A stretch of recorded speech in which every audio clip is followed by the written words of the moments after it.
창세기 41장 37절부터 45절까지 제가 봉독합니다. 바로와 그 모든 신하가 이 일을 좋게 여긴지라.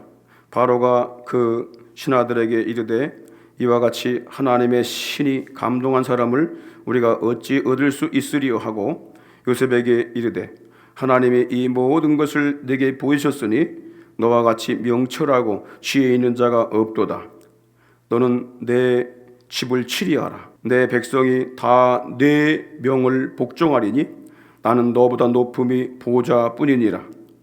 바로가 또 요셉에게 이르되 내가 너로 애굽 온 땅을 총리하게 하노라 하고 자기의 인장 반지를 빼어 요셉의 손에 끼우고 그에게 세마포 옷을 입히고 금사슬을 목에 걸고 자기에게 있는 버금 수레에 그를 태우매 무리가 그 앞에서 소리 지르기를 엎드리라 하더라.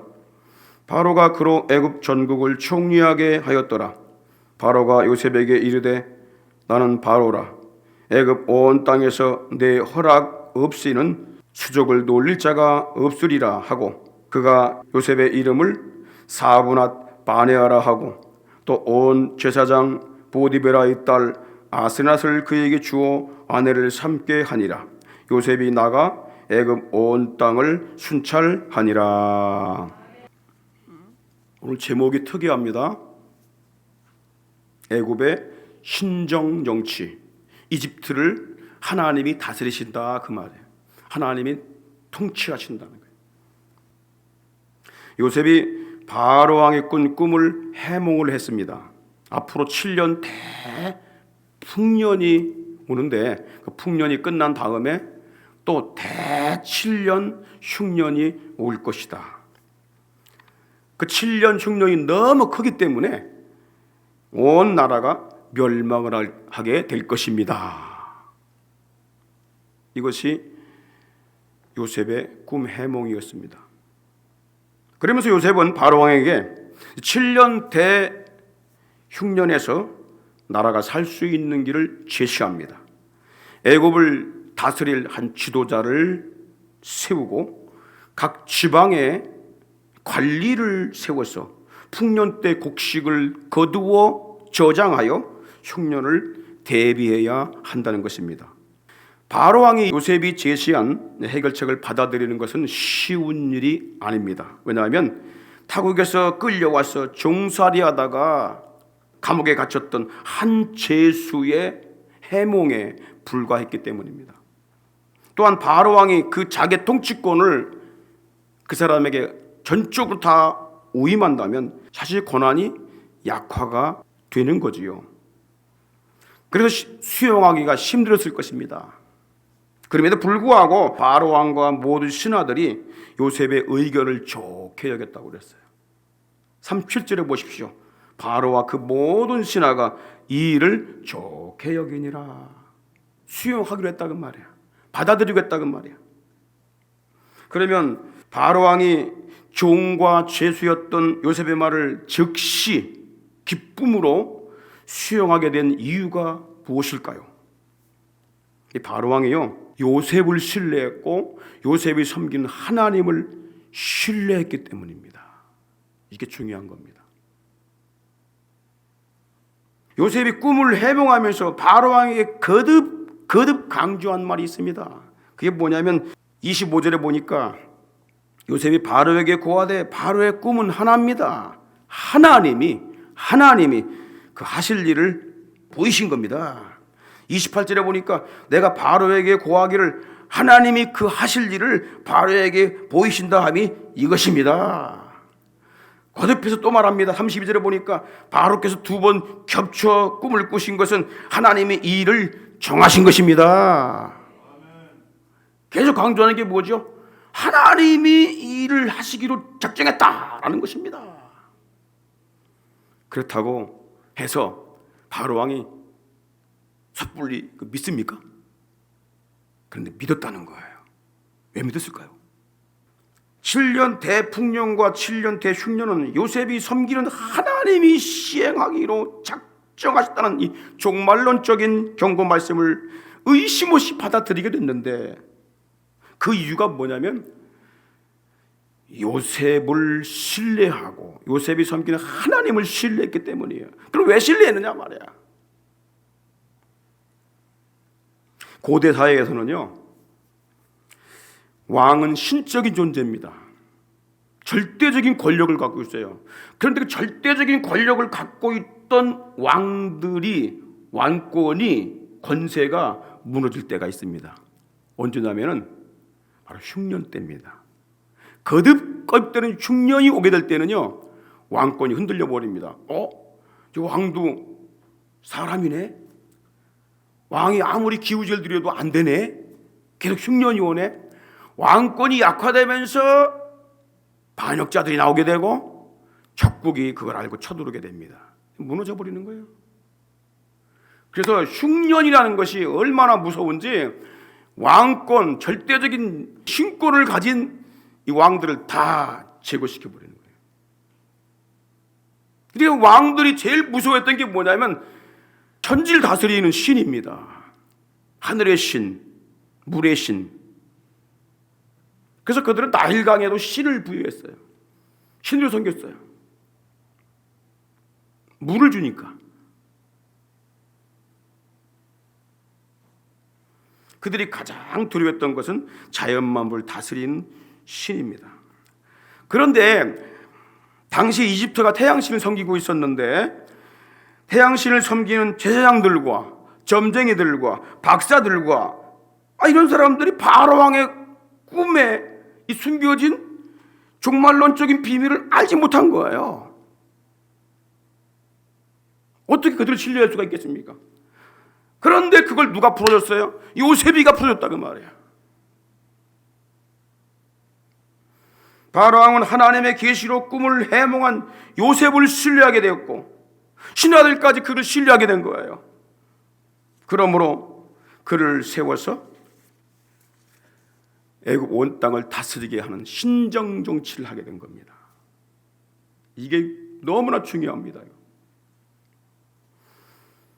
그래서 바로 왕이 어떻게 이집트를 신정 정치로 이끌었을까요? 그것을 제가 몇 가지를 말씀을 드리려고 해요. 첫 번째, 하나님께서 다스리는 신정 정치가 되려면은 하나님의 신에 감동한 자를 치리자로 세워야 하는데 그 자가 바로 요셉이었다는 거예요. 이 바로 왕은 나라를 흉년의 재앙에서 살리기 위해서 하나님의 신에 감동된 자를 찾아서 총리로 세우길 원했습니다. 그런데 애굽 안에는요, 하나님의 신에 감동된 자가 아무도 없어. 하나님 비밀을 아는 자가 아무도 없어. 재앙에서 건져줄 자가 아무도 없어. 그래서 그 하나님의 재앙에서 건져날 수 있는 비밀을 아는 요셉을, 성령 충만한 요셉을 총리로 세워서 애굽을 통치하게 한 것입니다. 38절로 40절에 보십시오. 바로가 그 신하들에게 이르되 이와 같이 하나님의 신에 감동한 사람을 우리가 어찌 얻을 수 있으리요? 애굽에 없다는 말이에요. 요셉에게 이르되 하나님이 이 모든 것을 내게 보이셨으니 너와 같이 명철하고 지혜 있는 자가 없도다. 너는 내 집을 다스려라. 내 백성이 다 내 명에 복종하리니 나는 너보다 높음이 의자뿐이야. 보좌뿐이야. 보좌. 바로 왕이 꾼 꿈은 애굽의 흉년과 풍년에 관한 그 꿈만이 아닙니다. 이 바로 왕의 꾼 이 꿈은요, 애굽의 풍년과 흉년에 관한 꿈만이 아니고 온 세상에 멸망의 때가 있음을 알리는 꿈이었습니다. 세상의 마지막 때 있을 멸망에서 살 수 있는 길을 보여주신 하나님의 비밀의 계시였다고 하는 겁니다. 하나님의 신에 감동된 요셉은 하나님이 정하신 풍년과 흉년의 때를 잘 알고 있었습니다. 여러분, 세상이 멸망하는 마지막 때가 언제일까요? 사람들이 언제다 이런 일 많이 하는데 자꾸 징조 갖고 얘기하는데 하나님께서 이미 다 보여주셨어요. 근데 그거를 모를 뿐입니다.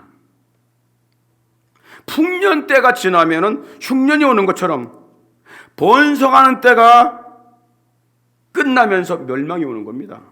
여러분, 과일나무가 잎이 무성하고 열매를 풍성하게 맺은 다음에는 항상 다 떨어지든지 따버리든지 하는 거예요. 항상 한 가지만 남는 거예요. 그걸 계속 하나님 보여주십니다. 근데 인간이 못 깨닫지요. 그래서 열매가 떨어진 후에는 겨울이 시작이 되는 거예요. 인간의 과학과 기술이 발달하고 물질 문명으로 인한 최고의 풍성함을 누릴 때, 그때가 멸망의 때임을 알아야 하는 것입니다.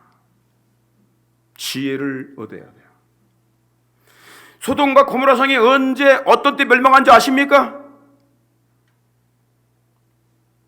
못 살 때가 아닙니다. 창세기 13장 10절에 보게 되면, 이에 롯이 눈을 들어 요단들을 바라본즉 쏘알까지 온 땅에 물이 넉넉했어요. 물이 넉넉했다고 하는 건 풍년을 의미하는 거예요. 여호와께서 소돔과 고모라를 멸하시기 전이었는데, 그때가 바로 어떤 상태냐? 여호와의 동산 같고, 어디가? 소돔 고모라 성이 여호와의 동산, 에덴 동산 같았더라 그 말이에요. 그리고 애굽 땅과 같았더라. 풍성한 애굽 땅과 같았다고 하는 거예요. 그러니까 여러분, 풍성한 시절이 지난다면 반드시 멸망의 때가 온다는 거예요. 세상은 풍요와 함께 도덕 윤리성이 떨어져 버립니다. 그래서 너무 풍요하니까 먹고 사는데 이제 염려가 별로 없어. 웬만하면 다 먹고 살아. 조금만 손 움직여도 먹고 살아. 이제는 쾌락을 쫓아갑니다. 사람들이 거짓과 속임수와 살인과 잔인함, 이런 것들이 난무하게 됩니다. 지금 세상을 보십시오.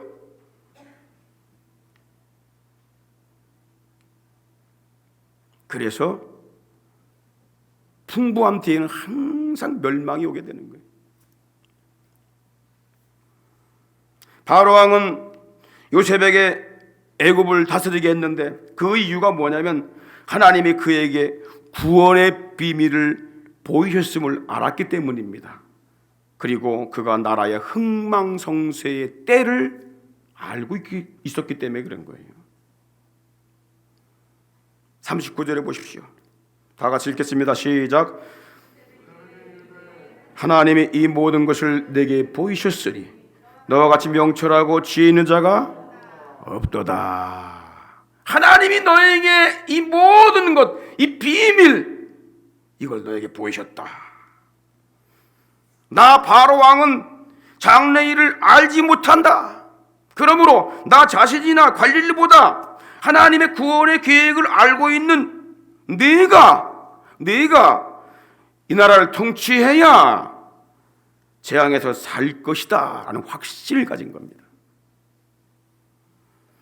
나라를 재앙에서 살릴 수 있는 자는 정치가가 아닙니다. 왕이 아닙니다. 절대 주권자가 아닙니다. 종교도 아니고요, 점쟁이나 철학자들도 아닙니다. 과학자도 아니고요, 기술자도 아니고 의학자도 아닙니다. 이들이 우리의 삶을 일시적으로 안락하게 할 수는 있습니다. 그러나 사람이 죽고 사는 일, 멸망당하는 일, 마지막 재앙에서 구원되는 일은 그들이 할 수가 없습니다.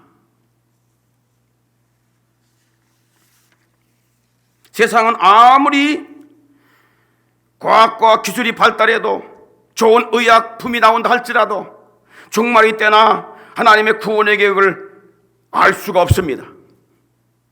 아무리 지식이 발달해도 하나님의 비밀을 알 수가 없습니다. 세상에서 현실보다 더 실제적인 영적 세계에서 일어나는 일을 세상이 도무지 알지 못하는 이유가 있습니다. 그들은 성령이 계심을 알지도 못하고 성령을 받지도 못했기 때문입니다. 요한복음 14장 17절 보십시오. 저는 진리의 영이라. 누가요? 성령은 진리의 영이다 말이에요. 성령을 따라가게 되면 항상 바른 길 가게 돼 있어요. 옳은 길 가게 돼 있어요. 선한 길 가게 돼 있어요. 성령을 받지 못한 사람들은 항상 구부러질 길 갑니다. 자기가 옳다고 여기는 길만 갑니다. 저는 진리의 영이라 세상은 능히 저를 받지 못하나니 이는 저를 보지도 못하고 알지도 못함이라. 그러나 너희는 저를 아나니 저는 너희와 함께 거하시며 너희 속에 계시게 했음이니라. 이 성령이 요셉의 속에 있었기 때문에 하나님께서 그 놀라 엄청난 비밀을 알게 하셨던 것입니다. 오직 하나님의 신에 감동된 성령의 사람만이 구원의 길을 제시할 수가 있고 생명의 길을 제시할 수가 있고 살 수 있는 길을, 멸망에 살 수 있는 길을 제시할 수가 있는 것입니다. 왜냐하면 하나님께서 그 사람에게 살 수 있는 길을 보여주시기 때문입니다. 그래서 고린도전서 2장 10절에 보니까 오직 하나님의 성령으로 이것을 우리에게 보이셨으니 성령은 모든 것 하나님의 깊은 것이라도 비밀이라도 통달하시느니라. 그래서 예수님께서는요 제자들 다 훈련시킨 다음에 맨 마지막에 요구한 게 뭐냐면 성령을 받으라, 성령을 받으라. 예수님께서 부활하신 다음에 두려워 떨고 문을 잠그고 있는 그 제자들에게 나타나셔서 뭐라고 말씀하신다 하십니까? 너희에게 평강이 있을지어다 하시면서 성령을 받으라. 요한복음 20장 22절입니다. 성령을 받으라. 그리고 에베소서 5장 18절에도 술 취하지 말라 이는 방탕한 것이니 오직 성령의 충만함을 받으라. 세상의 마지막 때일수록 성도들은 성령의 충만함을 받아야 하는 것입니다. 마귀가 자기 때가 이제 얼마 남지 않은 것을 알고 최후의 발악을 하고 있기 때문에 세상은 갈수록 더 악해집니다. 더 악독해지고 더 잔인해지고 더 사기성과 거짓, 법까지도 완전히 다 뒤집어 엎어버리는 그런 시대가 오고 있는 것입니다. 이럴 때에 하나님의 신이 충만한 성령의 사람에 대해서 진리의 영을 받고 진리의 길을 가는 이 생명길을 알려주는 성도가 되어야 할 줄 믿습니다. 멸망과 재앙에서 사람을 건져내는 일을 해야 하는 것이 우리의 마지막 때 할 일인 것입니다. 두 번째, 어떻게 신전 정치를 하게 됐는가? 성령 충만한 요셉이 통치권을 위임받게 됩니다. 요셉이 통치하게 되는 겁니다. 바로 왕은 많은 백성들 앞에서 요셉에게 치류권 위임식을 했습니다. 이 모습은 하나님의 아들 그리스도가 만왕의 왕으로서 세상을 다스리실 신정국가의 통치자의 모습을 보여주고 있습니다. 성경 주석가 아더 핑크는 요셉은 장차 오실 예수 그리스도의 모형임을 보여주는 것이 100가지가 넘는다고 그랬어요. 요셉의 삶 속에서 요셉을 보게 되면 예수 그리스도가 보인다는 거예요. 몇 가지만 말씀드리려고 해요. 첫째로 성령의 사람 요셉이 애굽 총리로 임명이 됩니다. 41절 보십시오. 바로가 또 요셉에게 이르되 내가 너로 애굽 온 땅을 총리하게 하노라. 총리하게 하노라. 온 땅을 권세를 위임한 겁니다. 마태복음 28장 18절에 보니까 하나님께서 부활하신 예수 그리스도에게 내가 하늘과 땅의 모든 권세를 하나님이 주셨다고 말씀하고 있습니다. 같은 겁니다. 예수 그리스도는 하나님께서 세우신 하늘과 땅의 통치자이십니다. 하나님의 허락하신 뜻 아래서 세상은 아직까지 사단이 다스리고 있지만 영혼을 추수하는 풍년의 때가 끝나면 주님이 재림하셔서 적그리스도와 거짓 선지자들을 결박하여 지옥불에 던지고 온 세상을 미혹했던 마귀는 잠시 무적행에 가둠으로 예수 그리스도께서 친히 다스리시는 천년 왕국이 시작이 될 것입니다. 성도들은 이 때가 오기 전에 다시 말하면 세상의 풍년의 때에 알곡을 추수해야 할 줄 믿습니다. 세상은 점점점 풍성해질 때에 말씀을 듣지 못한 기갈이 오게 되는 것입니다. 이 기갈은 복음 말씀을 듣지 못할 때 오는 거예요. 세상에 여러 가지 많은 말씀이 엄청나게 있는데 그런 거 듣는다고 살아남는 게 아닙니다. 홍수가 나타났을 때에 어떻게 해요? 물이 엄청나게 많잖아요. 그 물 다 먹으면 어떻게 되겠어요? 병들어 죽는 겁니다. 그때 제일 필요한 건 뭐냐면 생수입니다. 생수. 복음입니다. 말씀 홍수 속에서 제일 필요한 게 뭐냐면 복음의 말씀입니다. 예수 복음의 말씀이에요. 천국 복음의 말씀입니다. 할렐루야. 그래서 우리는 세상 마지막 때가 오기 전에 이 세상의 풍년 때에 알곡을 추수해야 할 줄 믿습니다. 요한복음 4장 35절로 36절에 보니까 내가 너에게 이르노니 눈을 들어 밭을 보라 씌어져 추수하게 되었도다. 거두는 자가 이미 삭도 받고 영생에 이르는 열매를 모으나니 이는 뿌리는 자와 거두는 자가 함께 즐거워하게 하려 함이니라. 영적 추수를 얘기합니다. 영혼들을 건지자는 것입니다. 두 번째로 성령의 사람 요셉이 왕의 인장반지를 넘겨받습니다. 인장반지는요, 왕의 손에다 끼는 이 반지인데 도장 찍는 걸 얘기해요. 바로 왕이 이 인장반지를 빼갖고 요셉에게 끼워준 겁니다. 인장반지의 기둥이 뭐냐면 왕이 중요한 법령이나 어떤 조례를 제정하거나 풀 때에 이 인장반지를 꼭 찍어야 됩니다. 그래야 효력이 발생하게 되는 거예요. 이것을 요셉에게 끼워주었다고 하는 것은 왕의 모든 실제적인 권세를 요셉에게 위임했다고 하는 거예요. 위임의 증표입니다. 하나님은요, 세상을 심판하는 모든 권세를 그 아들 예수 그리스도에게 맡기셨습니다. 요한복음 5장 22절 23절에 보니까 아버지께서 아무도 심판하지 아니하시고 하나님이 심판하는 게 아니라는 거예요. 이 심판을 다 아들에게 맡기셨으니, 다 아들에게 맡겼다는 거예요. 그리스도에게 맡겼다는 거예요. 예수에게 맡겼다는 거예요. 근데 예수를 제껴놓고는 심판에서 살 길이 없는 것입니다. 하나님을 가장 잘 믿는 길이 뭐냐? 예수를 붙잡는 것입니다. 이는 모든 사람으로 아버지를 공경하는 것 같이 아들을 공경하게 하려 하심이라. 아들을 공경치 아니하는 자는 그를 보내신 아버지를 공경치 아니하는 것이다. 놀랍게도 많은 사람들이 나도 하나님 믿습니다, 나도 신을 믿습니다 해놓고 예수 그리스도 아들을 제외시키는 이런 엉뚱한 일을 하고 있습니다. 이것이 세계 교회 협의회에서 일어나고 있고, 이 종교 통합이라는 명목하에 이런 일이 버젓이 일어나고 있습니다. 하나님도 예수님도 안 믿는 것입니다. 그리스도를 배격하게 되면 하나님도 배격하는 거예요.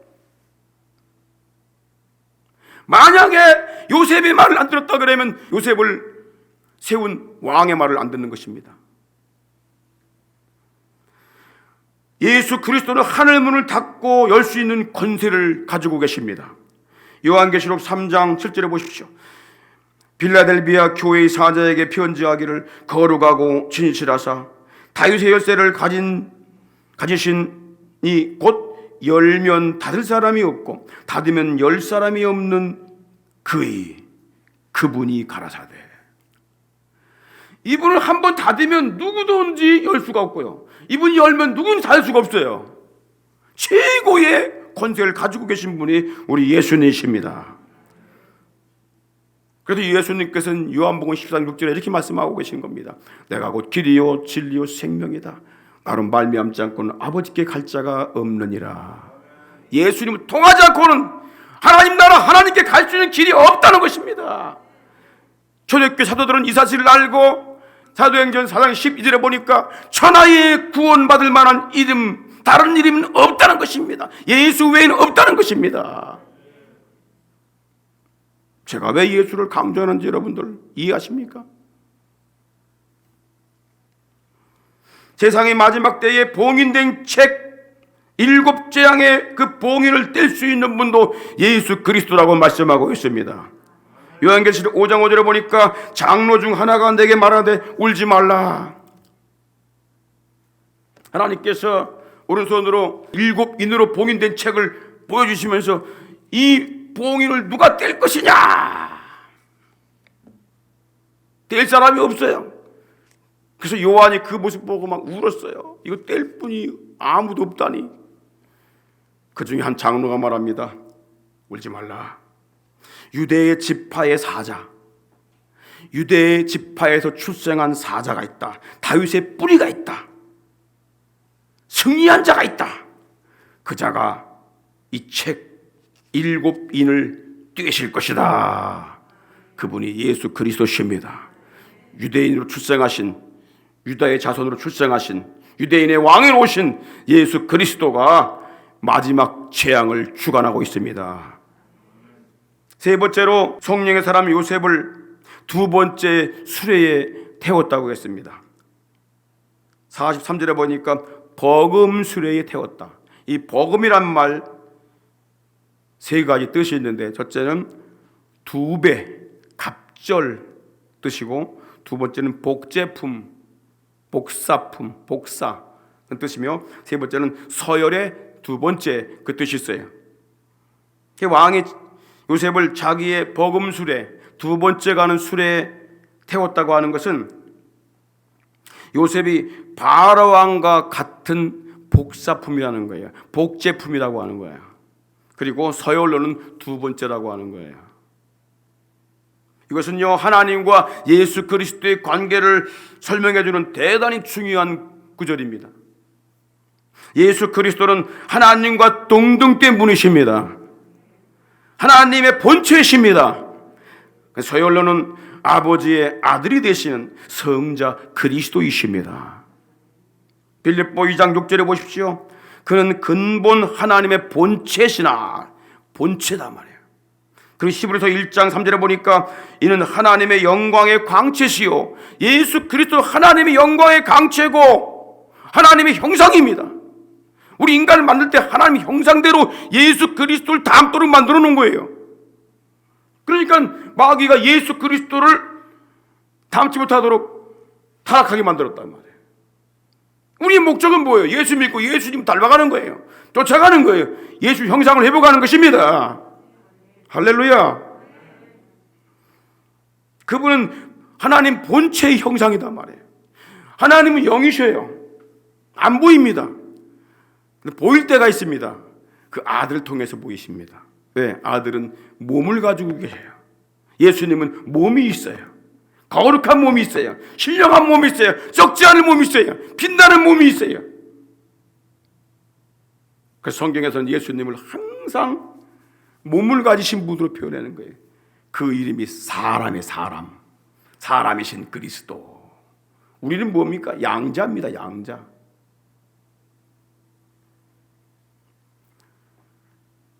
그 다음에 네 번째는 모든 백성들이 성령의 사람 요셉에게 엎드렸습니다.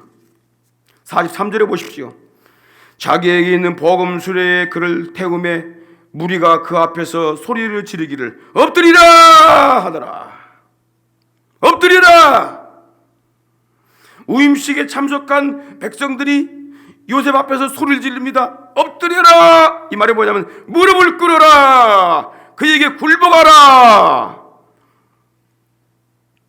애굽의 모든 백성들이 요셉의 권세 아래 무릎을 꿇고 엎드린 것입니다. 여러분, 종이었던 요셉을, 감옥에 갇혔던 요셉을 바로 왕이 최고로 높여서 모든 백성들로 하여금 그의 허락하에 움직이게 했습니다. 44절 보십시오. 다 같이 시작. 바로가 요셉에게 이르되 나는 바로라. 애굽 온 땅에서 내 허락 없이는 수족을 돌릴 자가 없으리라. 애굽의 모든 백성들로 하여금 요셉에게 절대적으로 복종하게 했다는 것입니다. 왜 그렇습니까? 요셉이 하나님의 신에 감동되었기 때문에 그런 거예요. 하나님의 비밀을 알고 있었기 때문에 그러는 거예요. 나는 비밀을 알지 못해. 그러니 네가 내 백성을 다스려 주거라. 요셉이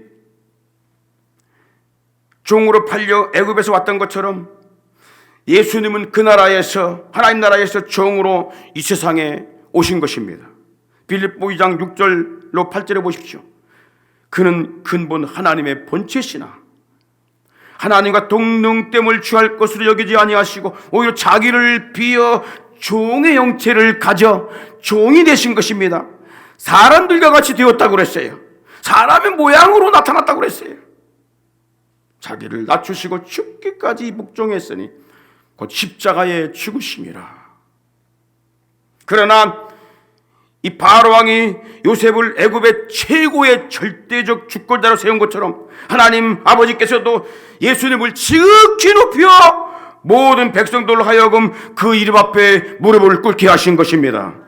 빌립보 2장 9절로 11절에 보십시오. 이러므로 하나님이 그를 지극히 높여 모든 이름 위에 뛰어난 이름을 주사 하늘에 있는 자들과 땅에 있는 자들과 땅 아래에 있는 자들로 모든 무릎을 예수 이름에 꿇게 하시고 모든 입으로 예수를 주라 시인하여 하나님 아버지께 영광을 돌리게 하셨느니라. 우리는 예수 그리스도를 붙잡고 예수님께 순종하고 예수님이 사람이 되는 것을 하나님이 가장 기뻐하시고 하나님께 영광 돌리는 길입니다. 마지막으로 큰 세 번째, 어떻게 바로왕이 애굽을 신정 통치를 하게 했는가? 성령의 사람 요셉을 구원자로, 생명의 통치자로 세운 겁니다. 바로왕이요, 요셉의 이름을 바꿔줍니다. 요셉이란 이름이 뭐죠? 하나님이 더하신다. 그 더함이란 뜻입니다. 더함. 그 어머니가 졌죠. 어머니 라헬이 요셉을 낳았는데 오래간만이 아니라 아니 처음으로 낳았어요. 처음으로 그 어머니 라헬이 요셉을 낳았는데 더 달라고 네 이름을 요셉이라고 하라. 더함. 하나님이 더 아들을 주시길 원한다. 그 뜻이에요. 그런데 이 이름을 바로왕이 무엇으로 바꾸냐면은 자 45절에 보십시오. 그가 요셉의 이름을 사브낫 바네아라. 사브낫 바네아. 애굽어로다가 하나님께서 말씀하시니 내가 살았다. 그 뜻이에요. 하나님이 말씀하시니까 야, 너 산 존재야. 그리고 너는 생명의 통치자야. 비밀을 밝히는 자야. 세상의 구원자야. 라는 의미로 사브낫 바네아라 라고 바로왕이 지어준 겁니다. 바로왕이 하나님의 비밀을 밝히게 하는 요셉을 애굽을 재앙에서 구원할 구원자로 세운 겁니다. 이것이 요셉에게 모든 권세를 위임한 목적입니다. 내가 너를 갖다가 애굽의 통치자뿐만 아니라 애굽 전 백성들을 구원할 수 있는 구원자로 세운다. 하나님은 그 아들을 세상 나라의 구원자로 세우시고 그 이름을 예수라고 지어 주셨습니다. 마태복음 1장 21절에 보니까 아들을 낳으니 이름을 예수라 하라. 이는 자기 백성을 저의 죄에서 구원할 자이심이라. 우리 예수님은 생명의 떡이십니다. 생명의 양식입니다. 마지막 환난 날에 만날 도움이십니다. 예수께 오는 자는 영원히 줄이지도 목마르지도 않을 것입니다.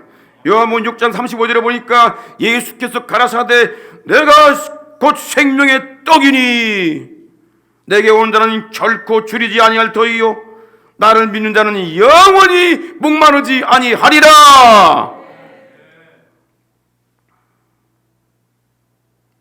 놀라운 게 뭐냐면 이 바로왕이 요셉에게 신부를 얻게 했습니다. 그가 누군지 아십니까?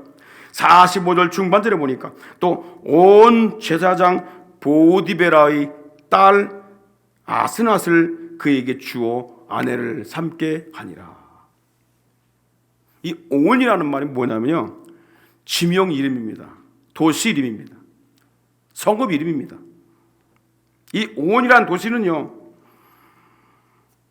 지금 현재 이집트 카이로에서 한 11km 정도 동북쪽으로 떨어진 바로 헬리오폴리스라는 이 도시입니다. 근데 이 땅이 옛날에는요, 라라고 하는 태양신이 있어요. 이 태양신을 섬기는 본거지고 그곳에 태양의 집이 있었습니다. 그 태양의 집에 있는 제사장 보디베라의 딸 아스낫을 요셉에게 주어서 아내를 삼게 한 것입니다. 자, 이 아스낫이라는 이름의 뜻이 뭐냐면요, 애굽의 여신 네이트에게 속한 자 그 뜻이에요. 애굽에 여신이 있거든요. 태양신 그리고 여신이 있는데 여신 네이트라는 여신에게 속한 자란 뜻으로 아스낫이라는 이름을 지은 거예요. 당시에 애굽의 왕들은요, 왕비를 취할 때에 아무나 왕비를 취하지 않고 제사장의 반드시 딸을, 제사장 가문에서 그 딸을 취했습니다. 그런데 요셉에게 제사장의 딸을 주었다고 하는 것은 요셉을 왕족으로 세운 겁니다. 왕족으로. 중요한 건 이것입니다. 애굽의 여신 네이트에게 속한 여인을 요셉의 신부가 되겠다 했다는 거예요. 다시 말하면 그 아내가 요셉을 만나기 전에는 다른 신들과 우상을 섬기는 자였고 마귀를 따라가는 자였는데 요셉을 만나면서부터 그가 섬기는 하나님께로 전향을 하고 요셉을 남편으로 섬기는 자가 되었다고 하는 것입니다.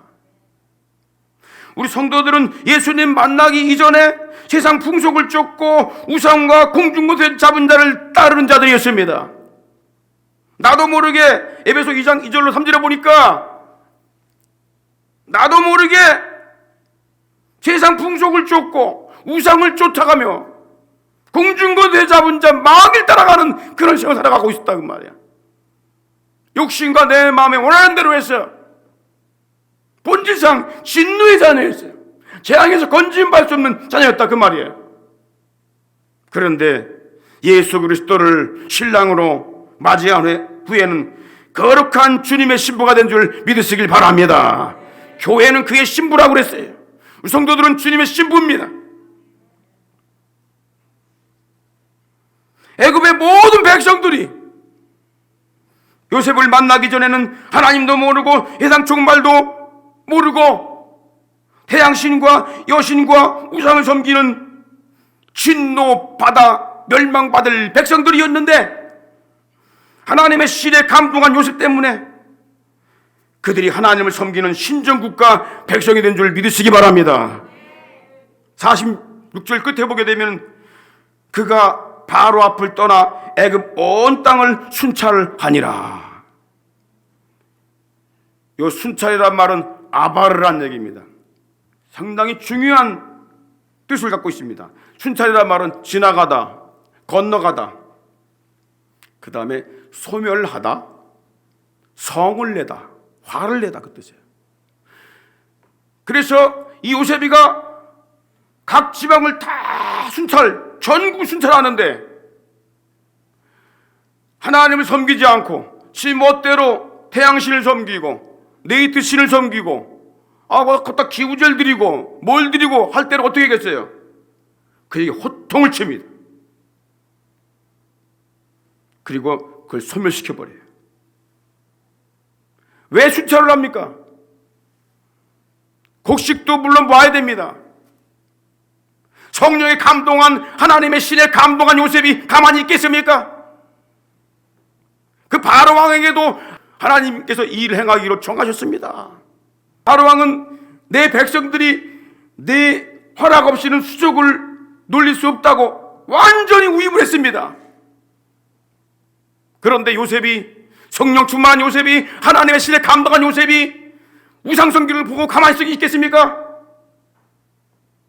저는 이 요셉이 애굽 땅을 신정국가로 만들었을 거라고 생각을 하고 있는 것입니다.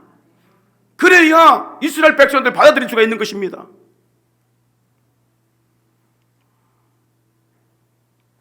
에집트는요, 노아의 둘째 아들 함의 자손들입니다. 그들도 구원이 필요한 사람들입니다. 구원받아야 될 백성입니다. 가나안 땅도 구원받아야 될 함의 후손입니다. 하나님께서는 애굽을 사랑하시기 때문에 요셉을 보내서 그 나라 신정국가를 만드시고 그 상태에서 이스라엘 백성들을 받아들이게 된 거예요. 그래서 둥지로 삼으신 것입니다. 예수 그리스도는 온 세상의 구원자이십니다. 택함 받은 선민 이스라엘 백성들만의 하나님이 아니십니다. 사도 바울이 이야기했듯이 이방인들의 하나님도 되신다고 말씀하고 있는 것입니다. 그분이 세상에 오신 것은 그분의 형상으로 창조된 인간이 마귀의 유혹을 받아 타락했지만 멸망하도록 버리지 아니하시고 구원하시기 위함입니다. 하나님은 우리 한 사람 한 사람을 사랑하시기 때문에 구원하신 것이며 그 아들을 세상에 보내신 것은 우리를 멸망에서 재앙에서 마지막 심판에서 구원하셨다는 증거입니다. 성령의 사람이 되어서 멸망의 길로 향하는 영혼들을 살려갈 줄 믿습니다. 이게 교회의 사명이고 우리의 마지막 할 일입니다. 영혼 구원을 내 인생의 목표로 삼으시기 바랍니다. 사람을 건져내야 됩니다. 많은 사람을 옳은 대로 인도한 자는, 돌아오게 한 자는 하늘의 별처럼 영원히 빛나리라. 주님이 우리에게 주시는 오늘 말씀입니다. 먹고 살고 입고 하는 일들은 이방인들이 하는 일들입니다. 먹고 입을 거 있으면 족한 줄로 알라. 나머지는 우리 열정을 가지고 영혼 구원하는 일, 죄인들 살리고 복음을 전하는 일, 살 길을 알려주는 그런 역할을 감당하는 우리 성도가 될 수 있기를 주의 이름으로 축원합니다. 하나님 아버지 감사합니다. 저희들에게 우리 주 예수 그리스도를 주시고 우리 주 예수 그리스도 안에서 성령으로 인도함을 받으며 성령으로 충만하며 주님의 사역을 계승하고 재현할 수 있도록 놀라운 특권을 주신 것을 감사합니다. 날마다 순간마다 주님과 동행하며 성령으로 말미암아 충만하여 져서 주님의 영광을 입증하여 나가는 저희들의 삶이 되게 하심을 감사드립니다. 날마다 순간마다 주의 성령의 능력과 권능으로 역사하는 우리 모든 대신의 가족들 되게 하여 주시옵소서. 그러므로 시험도 이기고 모든 어둠의 권세를 묶어버리며 주님의 능력의 사역을 계승해 나가도록 성령 충만함으로 역사하여 주시옵소서. 성령으로 지혜와 계시형을 받아 하나님 우리 아버지를 주님을 더 깊이 알아나가게 하여 주시옵시고 더러운 귀신을 묶어내며 더러운 귀신을 추방하며 주님의 나라를 확장해 나가는 능력의 도구들이 다 되게 하여 주옵소서. 이 한 주간도 환난과 풍파많은 세상 가운데 나아갈 때에 주님이 함께 계심으로 말미암아 능력으로 승리하게 하여 주시옵시고 묶여있는 영혼들 풀어주시고 시험든 심령들 건져내 주시고 복음 전도의 문을 활짝 열어주셔서 주의 능력의 나라가 확장되게 하여 주옵소서. 아멘. 우리 귀한 박종현 목사님을 능력의 말씀으로 계속 충만하게 하옵시고 성령의 권능으로 기름을 부어 주시어서 말씀이 불이 되고 검이 되게 하여 주시옵시고 하나님의 영광이 강력하게 드러나는 도구로 사용하여 주시옵소서. 국내에 있든지 국외에 있든지 어린 생명들이 있든지 노년에 있든지 모든 우리 대신의 가족들을 은총의 날개 기다려 지켜 보존해 주시기를 원하오며 지금은 우리 구주 예수 그리스도의 크신 은혜와 하나님 우리 아버지의 극진하신 사랑하심과 성령님의 감동, 감화, 충만 교통하심이 사랑하는 모든 우리 대신의 가족들의 심령, 가정, 저들의 사역과 산업들 위에와 이 땅에 주의 피로 사신 모든 교회들 위에와 전 세계 복음 전선에 파송받아 다시 오실 주님의 길을 예비하며 피 묻은 십자가의 복음을 증거하고 있는 모든 선교사님들 위해 이제로부터 영원토록 함께하옵시기를 간절히 축원하옵나이다. 아멘.